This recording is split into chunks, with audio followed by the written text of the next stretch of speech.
Thank you, Mayor, members of the council, and guests here tonight. First of all, I want to thank you for having me up for an update. Sorry for the length of time since you've had one from me since my transition. So the plan is to give you one on a quarterly basis after this point. So I'll give you kind of a quick snapshot of the mid-year up to May. So this is going to cover January 1st through May 30th.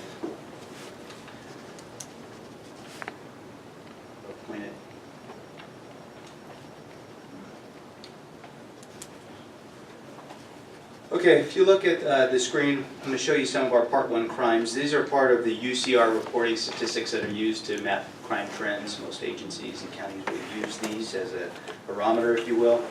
And just tracking our year-to-date for 17 and comparing them to last year's year-to-date from 16, we can see some decreases, which is good, but the arrow's in green for that, in some of the aggravated assaults and auto theft, and also homicide, which is always a good thing.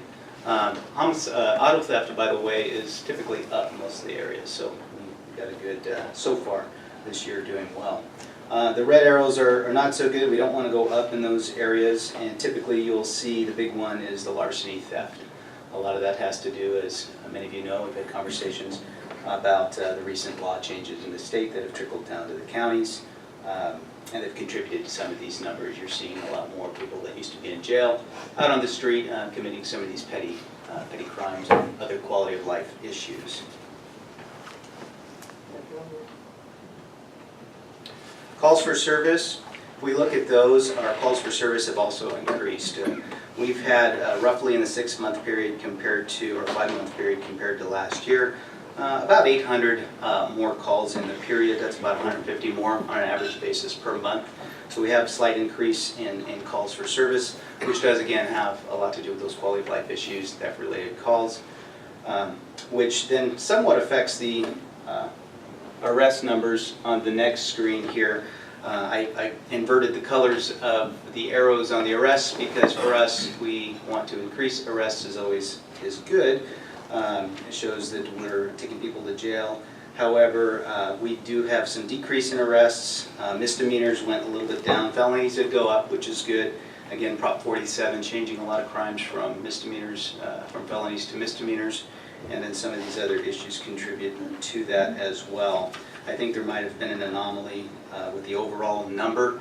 We might have had a sweep at that time last year, which might account for some of those additional arrests. It relatively has been staying the same with our limited resources, so we're tracking well there. Went up and put some traffic citation information for you. As you see the chart, we were relatively stable, but we had a high month in March and a low month in February. And then for our DUI arrests, again, relatively consistent. As you can see, a slightly higher in February and a couple low months in January and April. When we look at our traffic collisions, we always look at the non-injuries are always going to be our highest. And you can see we, again, stay kind of in the mid-20s, relatively speaking, for the non-injuries. The injuries are pretty close to the same. We had a little bit of an anomaly here, none in April and twice as many in May. I don't know if that's a static error or not, but it still does trend pretty equally. Unfortunately, we did have a couple of fatalities, one in March and one in May, and we had some DUI-related traffic collisions as well. So just, again, to remind you of a couple of significant incidents in the last 5 months. We've had those 2 fatal TCs where, unfortunately, the first one in March, we had a F-150 versus a Porsche in Bundy Canyon across from Circle K. Unfortunately, the passenger succumbed to her injuries, and the fatal TC in May was a single vehicle who sole occupant died at the scene.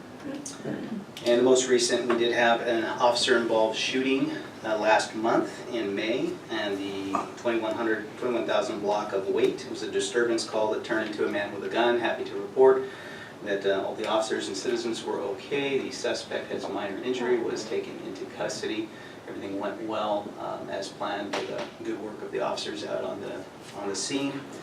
Other than that, I don't have anything else to report. I'd just like to remind the citizens out there that when you see something, please call it in. Please watch out for your neighbors and make yourself a harder target when possible. Lock your doors and windows.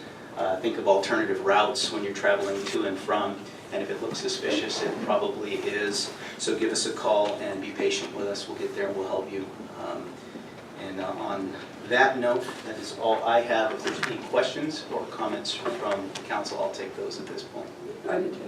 Just a quick comment on the shooting on Wade Street. It's right down the street from my house, and just wanted to thank you and your officers. They did a great job. I went out and visited with the guys on the edge of the line a couple of times just to see how they were doing. And they were all very respectful and just, here's what's going on. No big, everyone's okay, and very little details to me, which is good.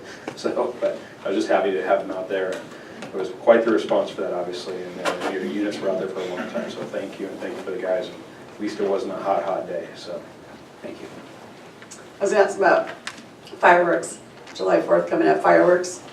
And is there going to be a hotline number for reporting fireworks, illegal fireworks? Yes, typically we'll put out a press release on that shortly for the county and for the stations. Will be a reporting mechanism, and I'll make sure that gets forwarded to you guys as well if you don't get that. But we have that standard protocol each year for the Sheriff's Department and the outlying stations as well. Anything else? No, thank you. Thank you, sir. Good job. Thank you.